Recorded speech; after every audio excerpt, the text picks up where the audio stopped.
Hey guys, it's the Philosopher, and welcome to the Console Explosion podcast. Today we talked about 3D animated movies.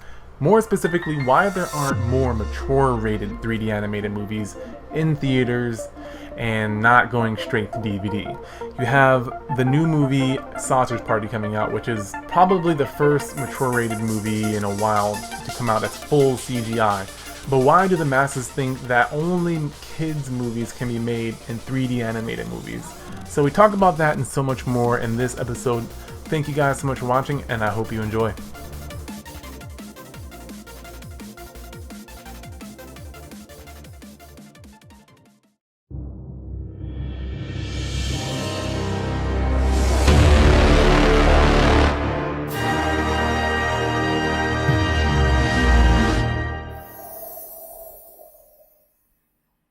But yeah, back to the main topic, which is essentially the CG movies. If you guys already know or don't know, the Sausage Party movie just came out, and it's kind of the first movie in a while that's really geared towards adults. And there's also another movie which is right behind me. It's the Final Fantasy 15 Kingsglaive movie, which I saw last week. I actually enjoyed it, so I want to know if anyone else has seen it and let me know your thoughts on that. But yeah, I argue as well for the Spirits Within yeah, to be an adult team kind of movie. I mean, for what it is, I mean it's a very confusing movie, but it's definitely not for kids though. Yeah, it's definitely more of an adult film with more adult themes, but it really wasn't Final Fantasy. I'll put that out there. Yeah, it was a very confusing movie. Yeah, and that was actually one of the movies I really wanted to talk about because that was one of the first really, I don't want to say big, but it was big at the, it was at hyped the, up. Yeah, because it was like the first time where you will be like depicting human beings really realistic versus what we used to have before. mm-hmm. And the movie was very beautifully rendered. I'll give it that. But as one of the first kind of more mature CG movies, it kind of set an expectation. And I've been doing a lot of research and looking at kind of opinions on this topic about mature-rated CG films. And a lot of people were saying that this movie was, and I don't know if I agree with this, but this movie was the reason why they don't really respect or don't really have that expectation of adult-oriented, CGI films. Because of the Spirits Within? Yeah, because it flopped. Essentially, it did 32 million in the box office, 85 million worldwide, and the project budget was 137 million for the movie. So it was a huge flop. Essentially, it didn't even break even. Yeah, no, but the thing is that we're living in a very different era, right? Mm-hmm. I think that the way the market is now, where we have these great movies, Pixar, DreamWorks, that are animated. Before Toy Story, even with Toy Story, I mean, it was a gamble as well, right?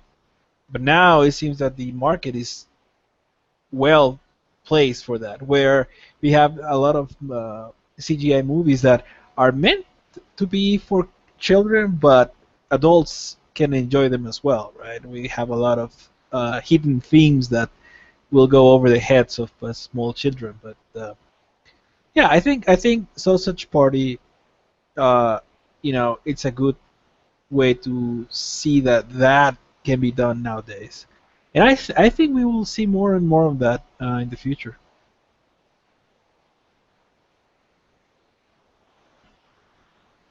I'm really hopeful for that. While I don't have any intentions of seeing Sausage Party, I'm glad it's a thing. Why do you have any intentions to see Sausage Party? It's just not my type of humor. I like that it's Have you seen it? How do you know it's not your type of humor? I've heard about it. I've been told about it. I might watch it. I'm just not going to go to a theater and watch it.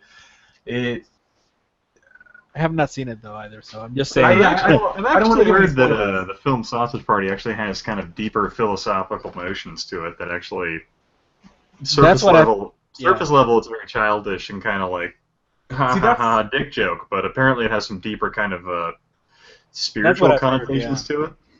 see now you piqued my interest. Everyone that's seen it, I'll try to keep it spoiler free, but Don't say I haven't seen I it. haven't seen Okay. it either yet. I've actually, only so. heard the raunchy humor. That's all I've heard, and I'm not a big fan of raunchy humor, and that's all I've heard about the movie so far. And while people said they were entertained, and granted I didn't ask a wide variety of people, but if that's the case, that piques my interest. I'm still going to wait until it goes to DVD, which I'm part of the problem, obviously, for not supporting this movie. But yeah, Yeah, that's man.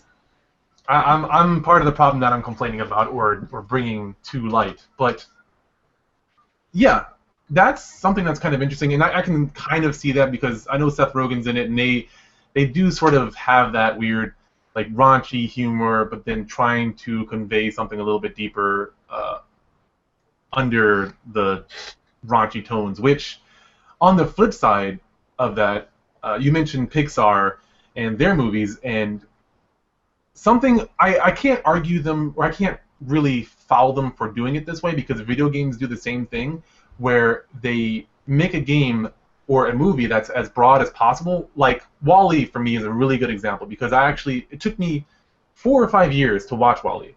But when I did, I actually really, really enjoyed it because of the themes that they talked about. And if you haven't seen that movie, the themes that I got out of it were kind of, we have this self-destructive sort of habit that we're going to the point to where Earth gets destroyed by human means. You know, we take all the resources, the atmosphere kind of gets messed up to the point to where plants don't grow, and then we have to leave and go into outer space. And our habits continue to be the same to the point to where we have robots doing everything for us, and everyone is as fat and I can't think of the word right now, but they sit in these chairs and they move them around in these chairs, and they're basically just these husks of what they used to be until a robot kind of helps them see that there's more than just being a mindless drone and doing what's expected of you, and all these other really awesome themes that I didn't know because they marketed it as a kids movie. And while I didn't give it the benefit of the doubt, you know, a lot of these movies that have underlying themes that adults can enjoy are marketed for kids. And so it's really interesting how they've gone about that. And I don't know when this happened because I was looking up and doing some research on cartoons because I was thinking maybe cartoons were originally marketed for, you know, kids, and that's kind of where it went to, and the same thing with comics. But no, cartoons started off for, you know, kind of adults and kids, and it has a very interesting history. And while I didn't get a chance to really dig too deeply into it, it's really interesting how we've done this and created this sort of expectation. And there are films that are coming out now slowly, and I'm hoping that trend continues. But what do you guys think about how they market the, you know, the Pixar movies, but also have these underlying tones for adults? I think that's great because, well, I mean, kids don't go alone to the movies. Their parents will take them, and you know, when parents can enjoy the movies as well as children, it's a win-win, right? Because then you sometimes wanna go there to see the movie even though it's supposed to be for kids. So yeah, I think that's the right way to market, and I think that's why they have been so successful. If they hadn't gone this way, I don't see this being as successful as they are now. You know? Yeah, yeah, that's a really good point. And yeah, I can't really foul them for that. And Of course not. a lot of those movies are very, very enjoyable.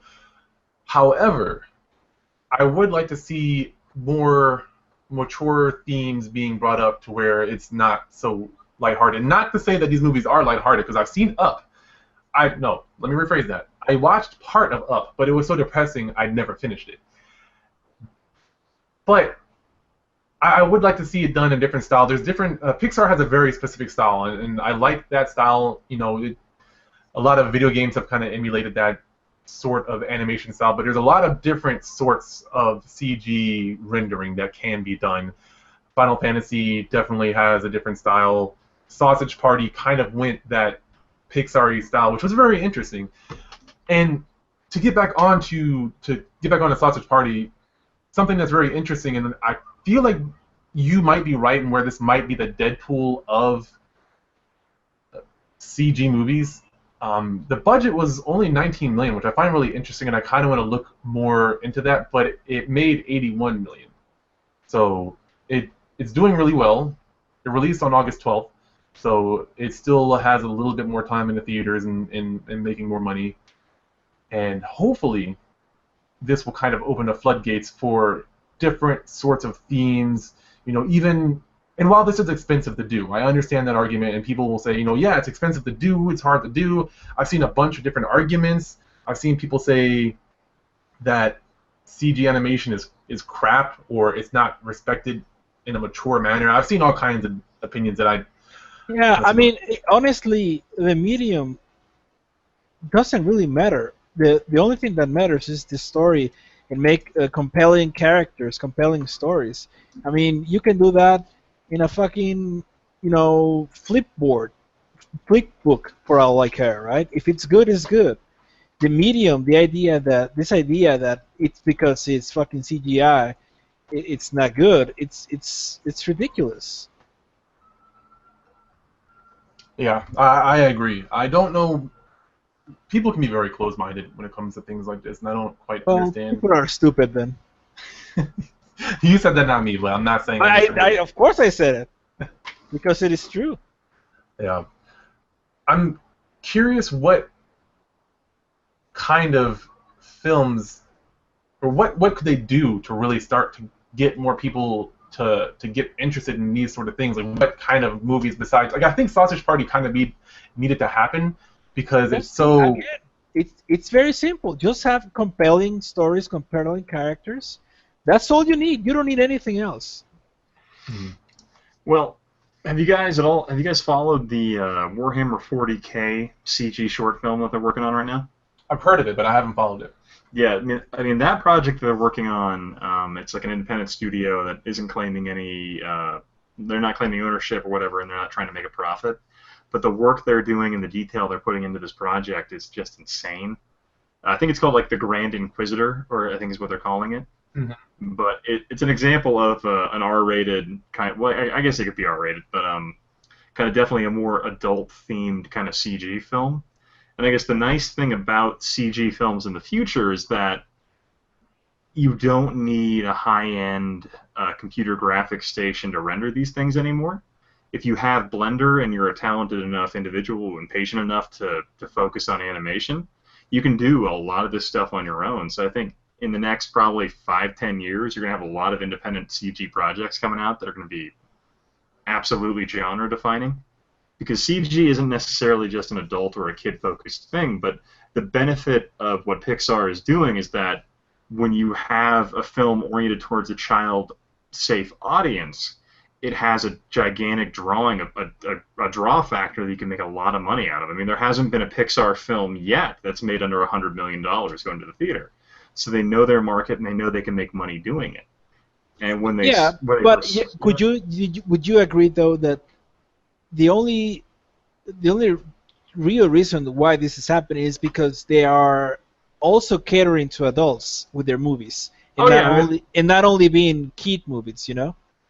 Oh yeah, I think Pixar they do it really well in the sense that they know what kind of jokes they can put in the film that only the parents will get, and so they can do that in their stories, and it kind of makes it an entertaining experience for the parents and the kids. And I mean, like some of the films Pixar has made recently, like Wreck-It Ralph, that was I don't feel like that was oriented at kids really. That felt like it was more oriented towards like the millennial generation, like me. Yeah. Well, the kid. I mean, this is big.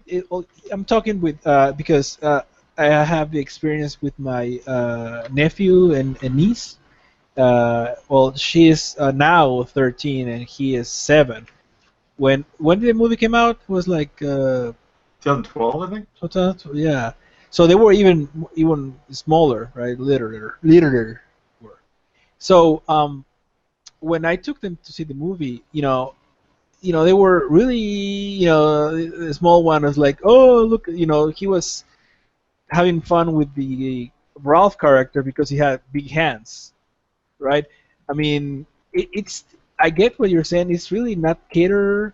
It's catered more to adults because of probably the content. Yeah, the subject matter. Yeah. Yeah, but Yeah. but it was still, kids will still find it funny, even Yeah. though Yeah, I think that's kind of the benefit I think Pixar has in the sense that when they make a film, they know they're appealing to parents and children, so they can pretty much put the film out there, and they know, and people go to it knowing that it's Pixar film, they know it's quality. So you have Yeah. that. I mean, like I worked at a video store over 10 years ago, and there were a number of CG films that were hitting the market because Pixar was making it pretty big back then, and these were actually French companies that had produced their own CG films, and oddly enough, they weren't like terrible, but they weren't really amazing either. But ultimately, the neat thing about these films was they were more adult oriented in the sense they had more advanced kind of subject matter. Like one of the films I remember watching was it was like two planets that were connected by this life tree or something like that, and like these like tribes were battling each other on the tree. So it had kind of like a neat kind of connotation there about preserving your environment and stuff like that. And then there was another one called The Battle for Terra, which was made by the same production studio, but that didn't come out I think till like 6 years later, which was about humans basically had destroyed Earth and Mars and were coming to this new solar system and were effectively going to genocide the native race of aliens in the film. And so it was kind of a CG film with almost a more darker, more advanced subject matter that a lot of kids didn't really overlooked because it was CG, so they don't really pay attention to stuff like that when those films come out because they're like, oh, CG, it's kid related. Yeah, and like everything, right? This happened as well with traditional animation, right? Where we had adult-themed cartoons as well, as well as the normal kids ones. So. Oh yeah. Speaking of adult animation right now, fucking Walmart has a number of Ralph Bakshi films for $5 a DVD right now. You gotta get those. Yeah, and I don't forget to watch our. Wizards, man. Don't forget to watch our intercast with them. Yeah. God, I know someone wasn't there. I don't want to say who, but. Dick. Oh god. Yeah, freaking Wizards is on sale for like $5 for the DVD, and then they have Here's the weird thing: they have American Pop bundled with the Cowboy Bebop movie, which makes no goddamn sense. But What the? but What?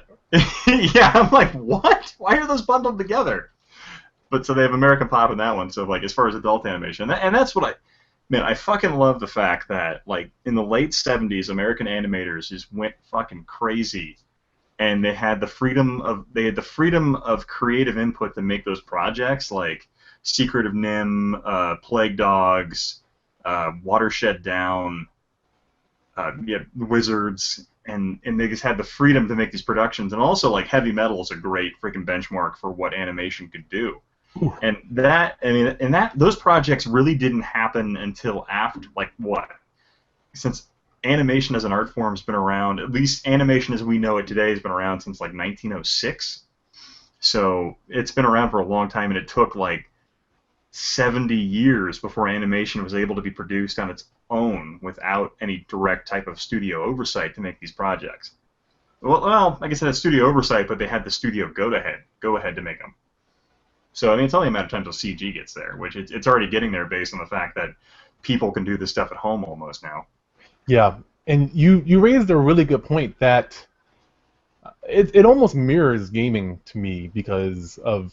I can't blame Pixar and Disney for doing what they're doing because it's very money-based. They want to make as much money as possible focused around a large group of people. But what's happening is they're limiting the film. It's very well made, very well presented, but sometimes that niche area that we need, games like... I can't... Antonio, help me out here. I can't think of the game right now. What are we talking about? The RPG that is awesome, the indie RPG I cannot think of right now. Indie RPG? Yeah. The one you Tale, the one something you guys Tale. love? Yes. Undertale, yeah. Undertale. Undertale, thank you. Games like Undertale, games like Bastion, games that are made for like a small group of people, but because the creator was willing to make something that they really were passionate about, rather than focusing on just the money, they make something beautiful and unique and almost fleeting because it's a one of a kind experience that you're never going to have again. Whereas the Pixar movies, as great as they are almost formulaic, I want to say, and it's not a bad thing, but it sort of has the same sort of style, and of course movies in general have that same But issue. yeah, like what? Sorry to interrupt you, but Hmm. what you're discussing right there is the concept that movies are an industry to make money. So I mean, what you have currently is that like the first R-rated superhero movie was Deadpool, and the fact that that film broke. Well, actually, I guess you can go back to The Watchmen, but that movie wasn't as large of a financial success as Deadpool was because there had always been this generalized theory that in order for a film like this to be immensely successful, it had to be PG-13, thus appealing and attracting the widest audience possible. Not whitest, Whitest? but The widest, but widest audience possible to the theater to basically get as many ticket sales as possible. Come on, man. So the nice thing with CG films, I guess, is you're probably going to have this expansion where you have independent people who want to make films, but they don't have the budgets necessarily to do like live action, really really good looking like practical effects and stuff like that. So they're going to turn to CG, which I mean there are a lot of projects out there that are pretty impressive with their intermixing of CG into the projects they're doing. Like if you watch Star Trek and XR, um, it's a film that these like it's a fan film for Star Trek that's been put together that's really really sharp looking. They're getting sued, by the way, because they took a lot of money, but don't ignore that. But then you have stuff like Star Trek Renegades, which is using CG to make their kind of their properties mixed with live action actors. So you can do a lot without the gigantic financial resources required from a studio. So I mean, I think it's only a matter of time until you start getting really really in depth, kind of like more visceral, violent CG films because anyone can start making them at this point.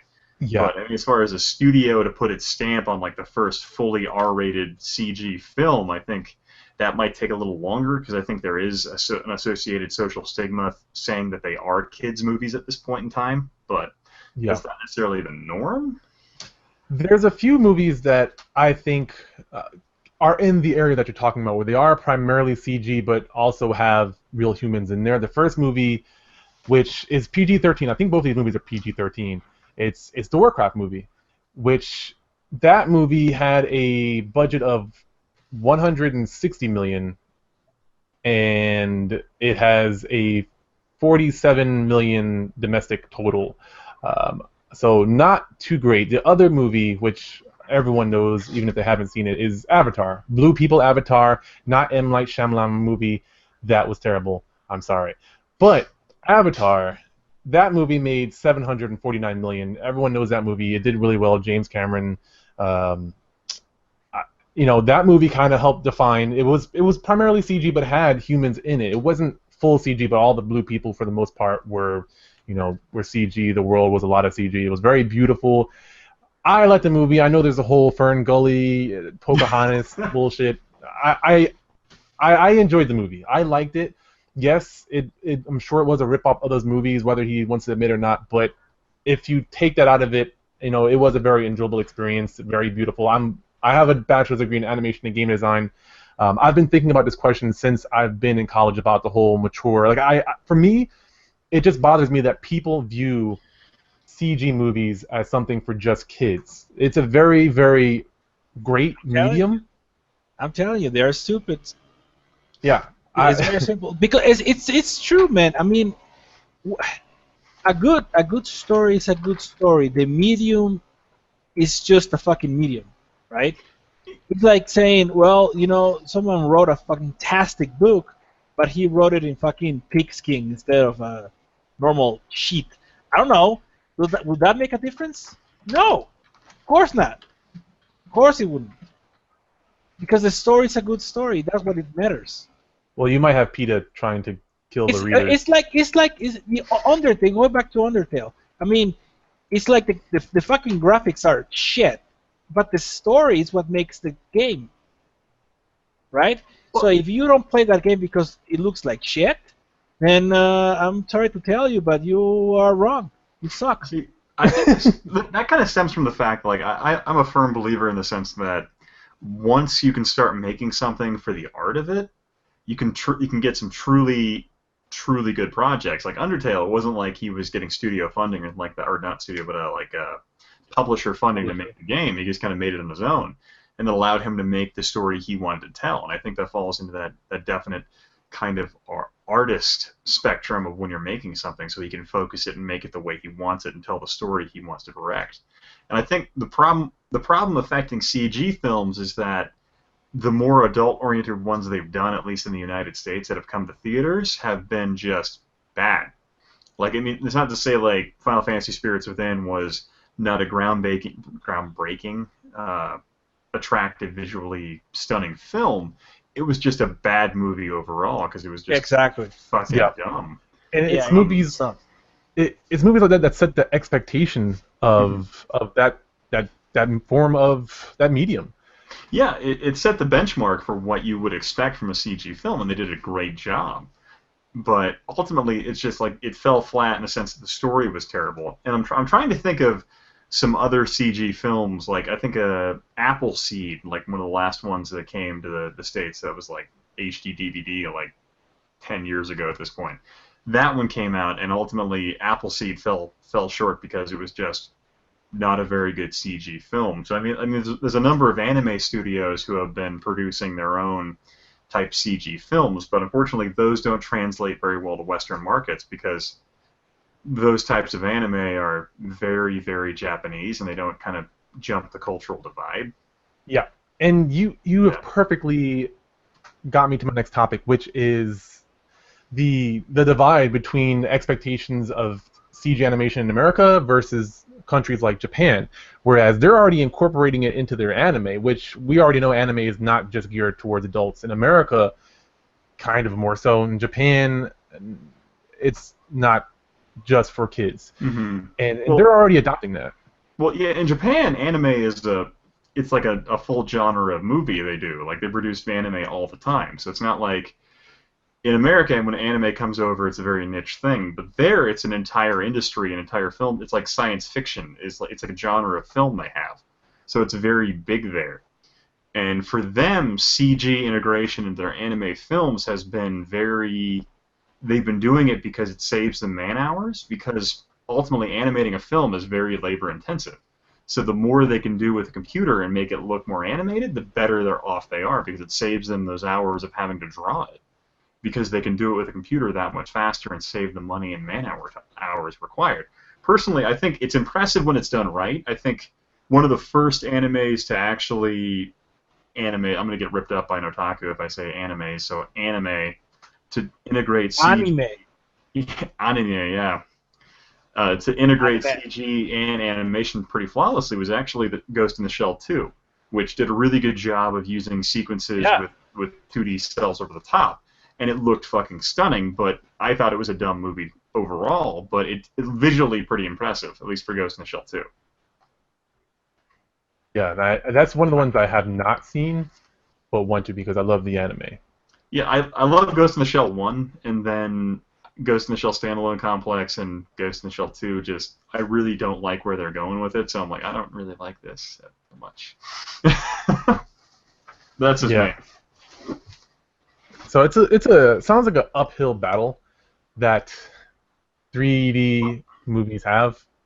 Well, not like anywhere else. I think it's not like an uphill battle for them. I think in the United States, it would be probably finding a studio that would be willing to fund a more adult CG film. And I think if they look at the work, like for example, that I'm going to keep bringing this up, and I think I should probably give you the link to the Warhammer 40K short film they're making. I think if more people see the potential of what you can do with a CG film, I think it'll be exponentially more acceptable.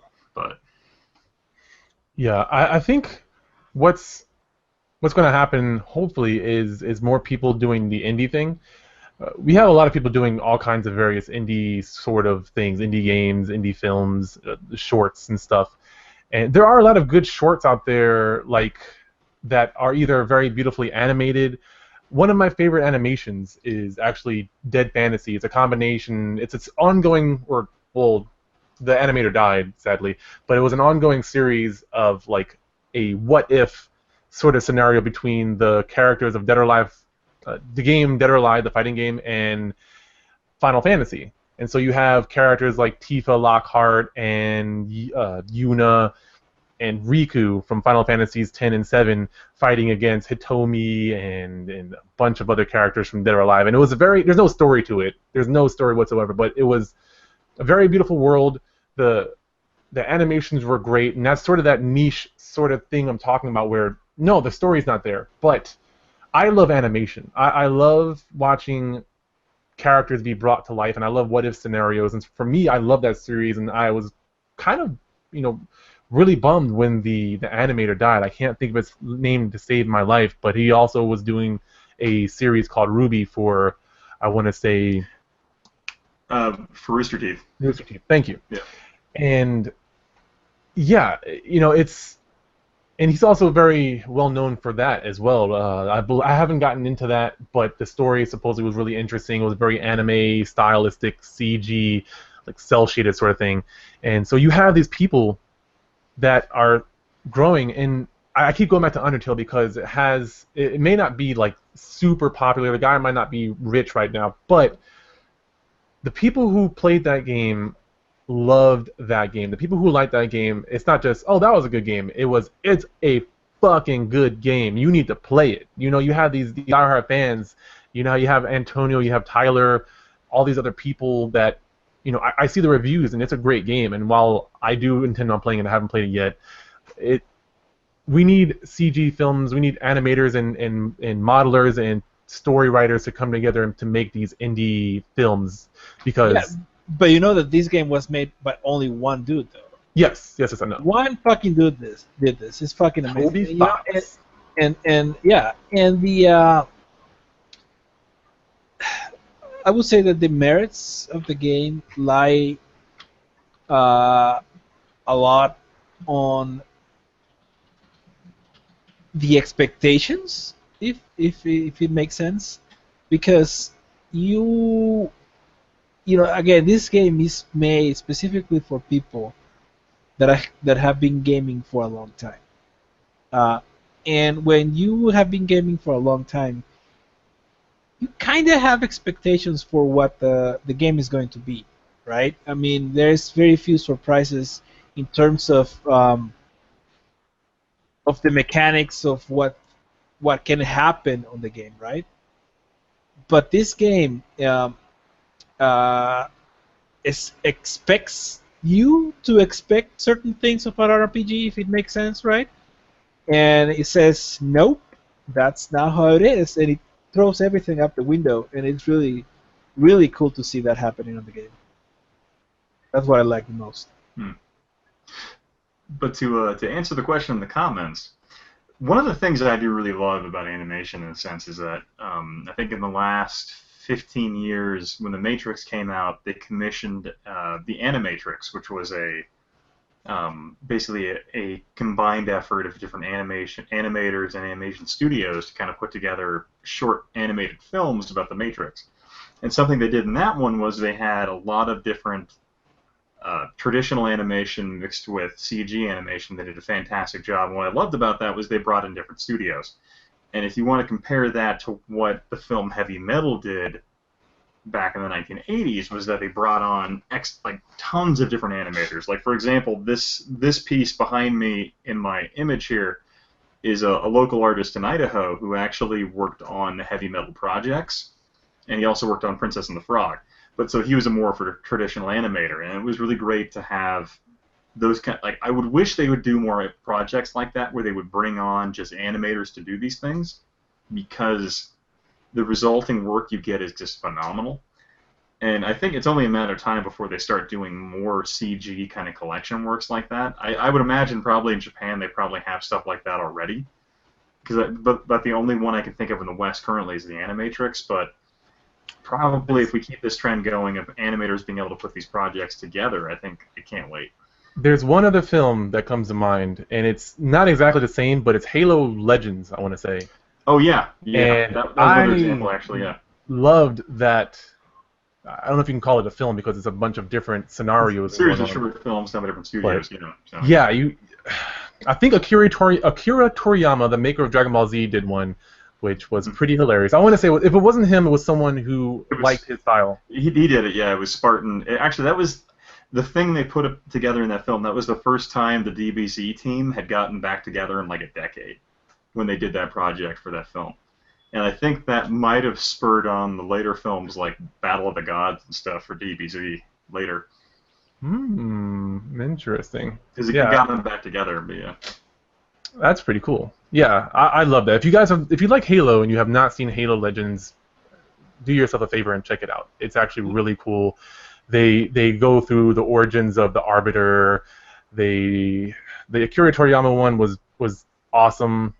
And really no plot or substance, but that's just him. Yeah, it's just more humorous more than anything else and action-packed. I mean, it's Dragon Ball Z with Halo is essentially what you got. Yeah. And yeah, you have that, and I love those sort of things. I'm trying to think. I thought there was one other situation similar to those two, but I just can't think of it right now. Yeah, I can't think of anything recently where they've done the collection of animators to do those projects. But like whenever, if I ever find out about them, I tend to go out and try and support them as much as I can. Like, I'm not a huge Halo fan, and I went out and I actually own a Blu-ray copy of the Halo Legends film. Yeah. That's pretty cool. I want to find that. I saw it on Netflix, I believe, a while ago. Can't remember where. Yeah, I bought that for. I don't know what compelled me to go and buy it, but I was like, you know what? I love animators, and I want to give them money. So here it is. Yep, and that's a good point too, which is supporting people, supporting the animator, supporting the little guy. Not animators and stuff don't make not just animators like the people who do the animation, but just the whole company. I don't believe they make a whole lot of money. You know, the big companies, the Hollywood companies, they do, but the Hollywood people for the most part are going to play it safe. They're going to play it smart, and I can't judge them for that. You know, they're a big corporation. They know how to make money, and they're going to do it to the best of their ability. Not always going to pan out because sometimes, and I don't want to use this as an example, but it's just the easiest to go after, which is Ghostbusters. You have these people who are just trying to make money off the name and not really connecting with the fans.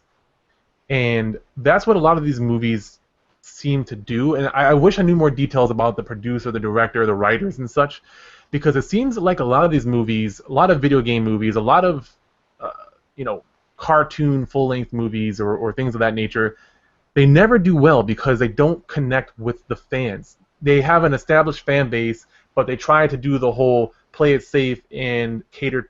I hate to use the word cater, but cater to the broad and try to introduce this niche thing to other people. And then already using a niche form of media, which is CGI animation, it's kind of a clusterfuck of bad choices. And you see it with Final Fantasy, Spirits Within. Advent Children had a very limited release, and it didn't connect with people who weren't a fan. Final Fantasy XIV Kingsglaive had a limited release, and while I did enjoy it, I felt like if you weren't a Final Fantasy fan, there weren't as many things to understand. Which Final Fantasy world was that set in, by the way? Kingsglaive? This one is a prequel to the game that's coming out in November, which is Final Fantasy 15. Okay. So I have no idea. Okay. Yeah, exactly. I thought I saw Gunblade, so I was like, wait, is that like Final Fantasy VIII? Which one is it? No, it does look very Final Fantasy VIII-ish because they're, I guess, from 10 on up, they went more realistic, human, non-chibi sort of characters because it just, I guess it looks better or it's more appealing. But this one takes place in this very interesting world where Sean Bean is actually the father of the main character in the game, which is Noctis. The main character is almost non-existent in this movie. Mm-hmm. It's very interesting. The main character in this one is a guy named, I want to say is Nyx. I can't remember off the top of my head. All the names are kind of like night or nocturnal based. You live in a world called Insomnia. A country called Insomnia that's getting attacked by another country that has like a very angelic name. And so the main character is actually voiced by Aaron Paul, is it? Yeah, Aaron Paul, who's Jesse Pinkman. he did a very great job. I thought a lot of the actors were really good in this. Sean Bean was really good. I really liked it, and it sets the world. You kind of get introduced into the world of this of where you're going to be playing when you play as Noctis and his companions and everything like that. So most of the main characters, besides the princess, probably aren't going to be in this. They might be referenced, but mainly the villain, I'm assuming, is going to be in this. You don't know for sure, but it kind of sets the stage because, and if you do, I think it's already done in theaters, but if you happen to go see it, wait until the end of the credits because there is some stuff after, or if you get it on DVD, there is some stuff at the end of the credits. So it felt really good, but at the same time, there were things that you weren't going to get, or I guess expectations that were there that that aren't said out loud, but a person who plays Final Fantasy, you just kind of know these sort of things that don't make sense. The over-the-top abilities and the use of magic and the terminology they use. This is all already there. And so, like, while I was watching the movie, I'm sitting there trying to explain a few things to my girlfriend because she doesn't play Final Fantasy, but she was the one that actually suggested I go see this movie. And after the movie, I was thinking about it. I was like, man, people who don't like Final Fantasy or don't know about Final Fantasy, they're probably going to feel really detached. And while, I mean, for me, that's kind of okay because this movie was for Final Fantasy fans. And for me to say that them trying to explain things that Final Fantasy fans wouldn't get would be doing the whole Pixar sort of situation where they're trying to do it for everybody. What's funny about you saying that was I remember in the late 90s going and watching Spirits Within in the theaters and like going and watching it going, because I didn't have a PlayStation growing up, but I did know of Final Fantasy VII, and like for whatever reason I actually have a PC port of that game for some reason, and like so I knew of the game and that kind of stuff. And that was my primary experience of Final Fantasy, and so when I went into Spirits Within, I was like, what the fuck did I just watch? Because it had nothing to do with Final Fantasy. So it was kind of really intriguing. And then you have this film, Kingsglaive, you're talking about, where it is very much set in the Final Fantasy universe, and that's kind of it's like a complete 180-degree shift from what it was before. So that's actually a really amusing kind of happenstance for that. Yeah, I wanted to like The Spirits Within so bad. I wanted to like that movie so bad. I think for me, I liked it because of the art. That's the main thing I liked for it. And you might as well just take the story out of it and just watch it as this sort of moving masterpiece because it was very beautifully rendered. I think the animations were okay. The voice. Go ahead. For Spirits Within, when it came out, it was like the benchmark. It was, I would say, the pinnacle of CG animation at the time. So yeah, granted now it's gotten better, but I remember reading about I was pretty aggressive about reading about this film, and they had I think it was at the time they had I think it was a 10 square mile complex server farm that had 700 megahertz Pentium processors that were literally just texture farms. All they were doing was just drawing textures for the film. So I mean, so at the time, this was a huge achievement in what CG animation could do. So they were going all out on this film. So it was there was a lot of hype behind it, and that was always really intriguing to me. But I just remember because it was like late 90s. Went to visit my brother in San Jose. We watched it at the theater there, and we were like, "What the fuck did we just watch?" Because it didn't. And you're sitting there, you're like, "Well, I want to like it because I'm a gamer, but I don't know how to feel about it."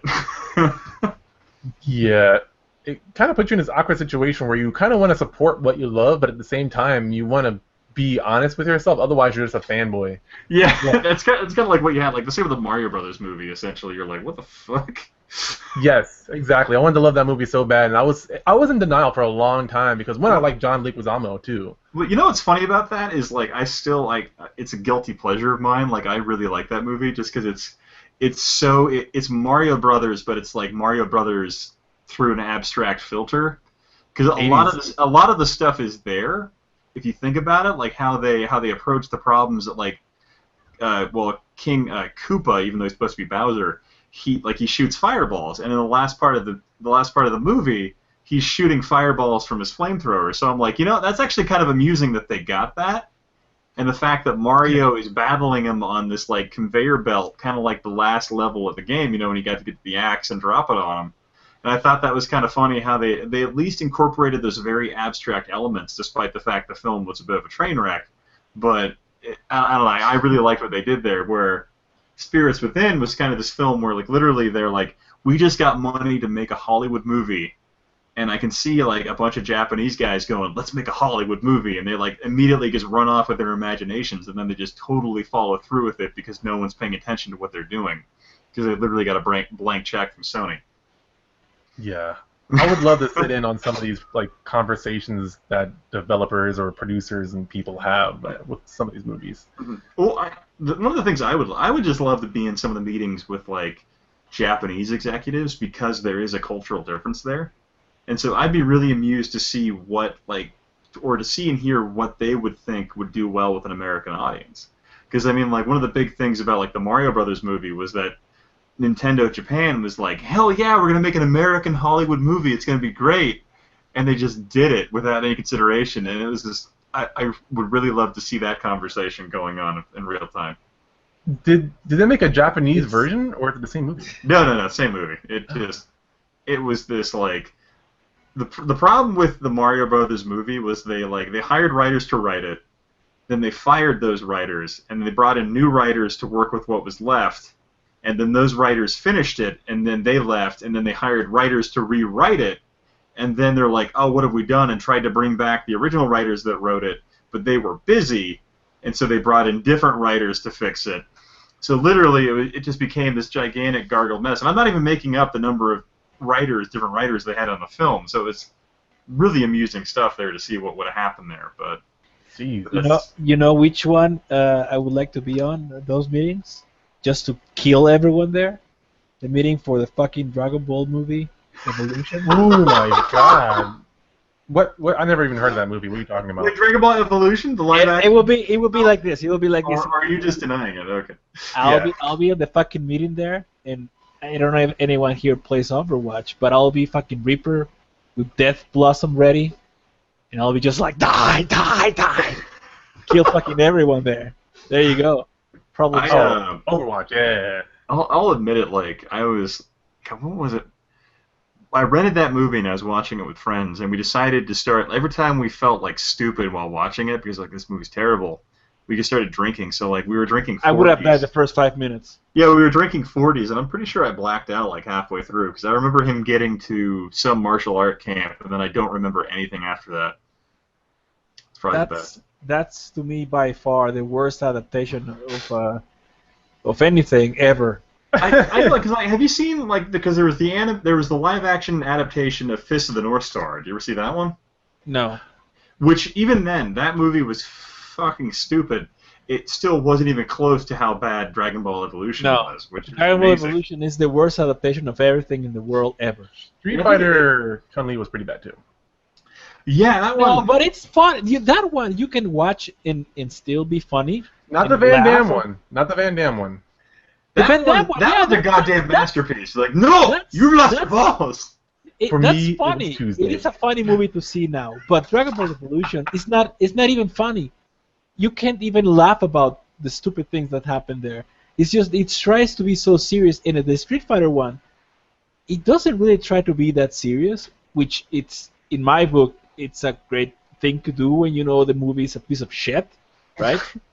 So at least now you can, what's the actor that played M. Bison? He did a fantastic job. It's so funny to watch him. He went all out, right? And it's just fantastic to see that. But you see Dragon Ball Evolution now, and it's just, it like every time you watch that, an angel dies, The movie as a whole was just bad. Like, you have to have at least a good movie. Well, I thought, like, the funny thing about that was, like, when they picked to make Dragon Ball Evolution, like, the first thing they did was like, hey, let's do Dragon Ball and make that a movie. And it's like, most Americans had only seen Dragon Ball Z. Why are you adapting the earlier version, which, yeah, I can understand you'd want to be chronological, but why are you adapting a property that literally at that point in time, no one in America had really seen unless they were a diehard fan. And so it made no sense for them to go after that. It was just one of the strangest choices I've ever seen a production studio make, in the sense that... Yeah. But even if they went to Dragon Ball Z, I mean, it would have still sucked. The same people, took the characters. First of all, to make Dragon Ball into a movie, it's extremely hard. You have, it's 100 and, see this, 100 and fact check me this, but I think it's 162 or 63 episodes for the first Dragon Ball, 291 for Dragon Ball Z, and 80 something and 60 something for Dragon Ball GT. So you have all these episodes trying to get you to convey this fantastical story. You want to cram that into a movie, that's your first mistake. You just can't. I mean, it will just not work. You can probably start and do one saga in a movie. You could probably do that, and try to be faithful. But that's the first problem I find difficult to be on. Then you take the characters, and none of those characters were recognizable from the show. None of them. Who was even close to the counterpart from the anime and the manga? I think No. Yacha was the closest. What? Well, He didn't even have the fucking. He didn't even have Pure with him. I mean, Yeah. it was. No, man, it was. There was no Krillin. I don't see. This is the main thing that I get. I know I'm going off tangent here a little bit, but there was no Krillin. What? How do you not have Dragon Ball with no Krillin? Krillin was a crucial part of Goku's development as a character. There's 153 episodes, by the way, from what it looks like, and in 4 films or something. But yeah, what? Here's my thought. I mean, the weird thing about this was that Dragon Ball Z Evolution came out after films like X-Men had come out, where they had established the fact that, hey, if you make a film that's reasonable and kind of takes these characters and kind of does some kind of fun stuff with them, you can make a decent film. But Dragon Ball Evolution, I don't know what the fuck they were thinking when they made it, because they just literally went full off the deep end, and just I really don't know what they were thinking when they made that film, because there wasn't a big enough audience in mainstream America to support the film. So they went this really weird niche way with it, which I don't even know how they did it, and I'm kind of right now thinking about it, my head hurts. Yeah. So I don't know. They must not have had a single fan from Dragon Ball Z, nor a single person who actually studied making film to make this movie. I think Yu Bowl might have secretly made this movie. I think he could have made a better film. It would have been more entertaining, at least. Well, yeah, I think literally, he probably would have made a better movie. I think he could have gotten probably the Vegeta saga rights. I mean, that's something. It would have been lower budget because he would have ran away and had parties with it, Yeah, just coke parties and hookers. Yeah. Showed up here's the movie I made. It's this guy running around the woods yelling at trees. Yeah. So you're happy. To get back somewhat on topic or make it relevant, we have this problem where people who aren't true fans, and which we were talking about connecting with the fans. These people are so far detached that you can look at the numbers. Look at the numbers of most of the Hollywood films that are either adult rated. I don't want to say adult rated, but even just CG films that are already a niche, video game related or cartoon or anime related, and the numbers don't lie. The Warcraft movie, it looked great. I didn't see the movie, but it didn't break even, at least from what I understand. Well, it actually, the Warcraft movie, it did not great in America, but it did well enough in China to where it actually made money, but not enough to merit a sequel, though. But right. But then again, it was one of those things where the Warcraft movie was. I went and watched it. I enjoyed it. I wouldn't say it was an amazing film by any stretch, but it was fun. I'll give it that. Yeah. So it's hard, and I think people are going about it the wrong way with making big budget movies, because until the medium is respected as a not just a form for kids in America, but also when they start to connect with the hardcore fans, the people who will support it, they're going to be in this limbo where they're making films that they're trying to cater to. They're making it based off of a popular franchise like Warhammer or Warcraft, and maybe not the Warhammer one because that's kind of independent. But I think they should just stick to releasing them on YouTube or something to that nature, because it's, as much as I'd like to see it on the big screen, it's kind of a personal experience that people tend to want to do in their home. You know, they watch it on Netflix, make it a downloadable movie or something to that nature, because it seems like right now, and I don't want to be pessimistic, but it's just not going to do well with the big budget movies. They're spending too much money on it, but they're not really connecting with really anyone because they're trying to make it too broad. So that's what I think they need to do. Hopefully they there are the independent films, but then slowly over time with Facebook and other social media, that'll spread. And what's going to happen, and it's going to be a good thing, and this is why I think developers should do this sort of thing, is it'll introduce new people to it.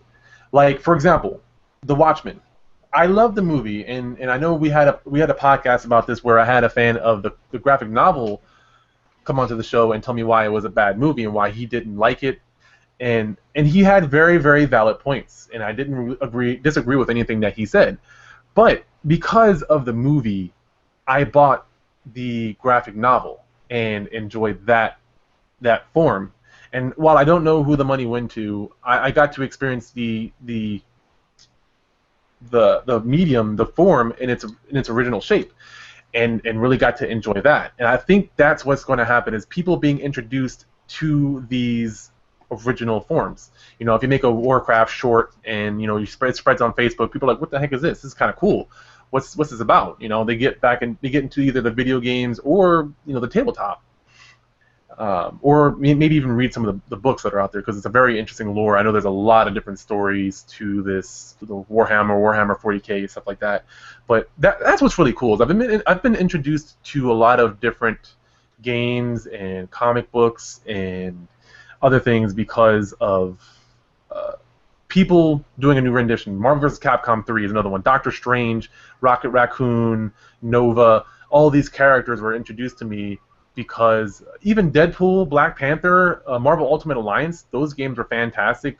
X-Men Legends, those are a game based off of comics, and it's the same sort of thing where they're doing something based off a comic, but it's being done well, and now I'm introduced to it. They have lore in it, and now I can go back and check out the characters in their comic books. And I think that's the best way to do it, because you kind of create this sort of cycle of them making money and you enjoying a new form of content. Yeah. Yeah. I think that on that note, I will end the show because we're actually running out of time here. And I would love to know what you guys think about this. So leave a comment down below about mature-rated films. Do you think that's ever going to happen in our lifetime? Do you think that's something that's worth doing? Why or why not? And also, I will before I go into all that, I'll let you know where these guys can be found and what they do, starting with Antonio. Okay, so you can find me on YouTube at Gokado Retro Reviews, Gokado Gokadito. Twitter at Gokadito, Gokadito. And of course in the console Xplosion. All right, and Ian.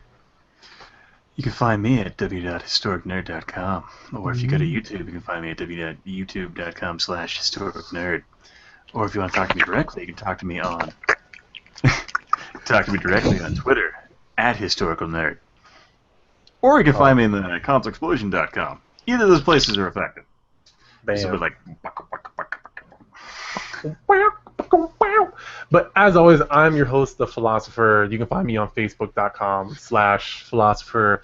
I'm losing my voice or something. I don't know what's going on. I just got you going, man. That's what happened. Yeah, that's what it was. I'm all hot and bothered now. Oh my god. Yeah, I have the vapors.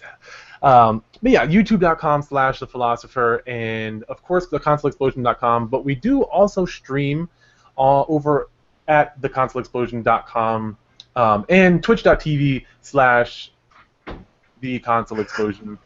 I had to make sure there was a B in there, but yeah, let us know what you guys think. Also, if you like this video, we have tons of other content that I and plenty of other people contribute to the Console Explosion YouTube page.